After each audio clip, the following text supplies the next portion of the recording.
happy to be talking to Ian of GymWolf PT. Ian, thank you very much for joining us.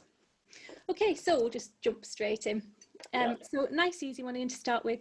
So how often should somebody be exercising, just in terms of keeping themselves healthy and their mind healthy?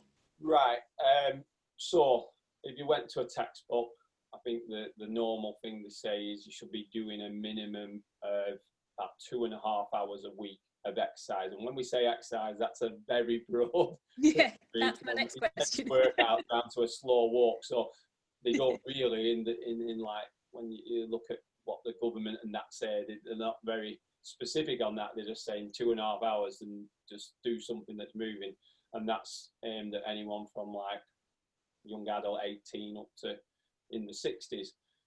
I would sort of disagree with that. I think people should be doing some form of activity, some form of exercise 6 days a week, and ideally up to, well, ideally an hour or so.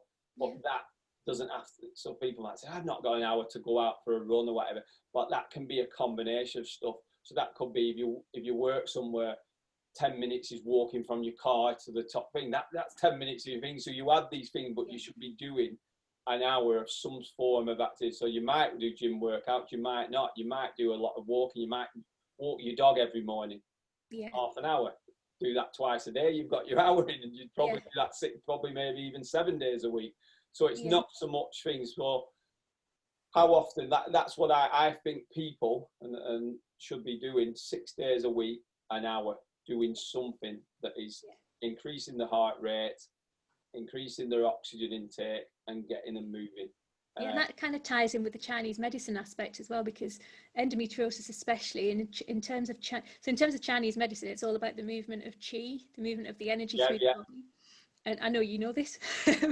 and disease starts when your energy gets blocked. So in Chinese medicine, it's all about moving. It's all about keeping the energy moving and moving. And what you're saying in terms of even a slight raise in the blood pressure, in Chinese perspective as well, that's just getting the energy flowing. And with endometriosis, there's a lot of stagnation. There's a lot of that energy and blood stagnation, especially around sort of the pelvis and the lower abdomen, lower back.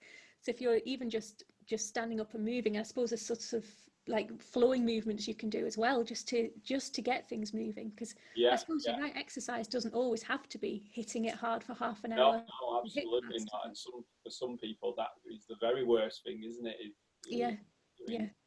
Obviously, a lot of my clients, from what they're after and where they are at, weight training or resistance training or body weight training is the right thing, but that's not for everyone. I mean, people have different things, but that doesn't mean to say that's not right for you. Don't do anything. What is right for you? And I mean, there's people like myself, and there's people more qualified in other areas that can advise on that. And never use it as an excuse. I can't do that, so I'll do nothing. And it's actually really helpful what you were saying before as well, in terms of don't beat yourself up if you can't as well. Either find something you can do or shift your mindset and do something else. But make a promise. A promise is a wrong word, but set a goal that next week, when you know that period of time's passed where this pain won't be as bad, next week you're going to do it. But just for this week, just be gentle.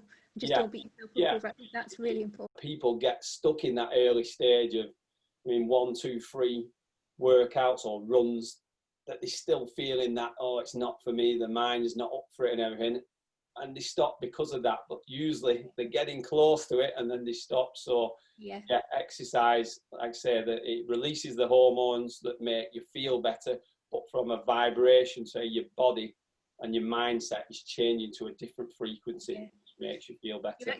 Awesome. Well, thank you very much for your expertise, Ian. It's been an absolute pleasure speaking to you. No, it's been great to be on. Thank you very much.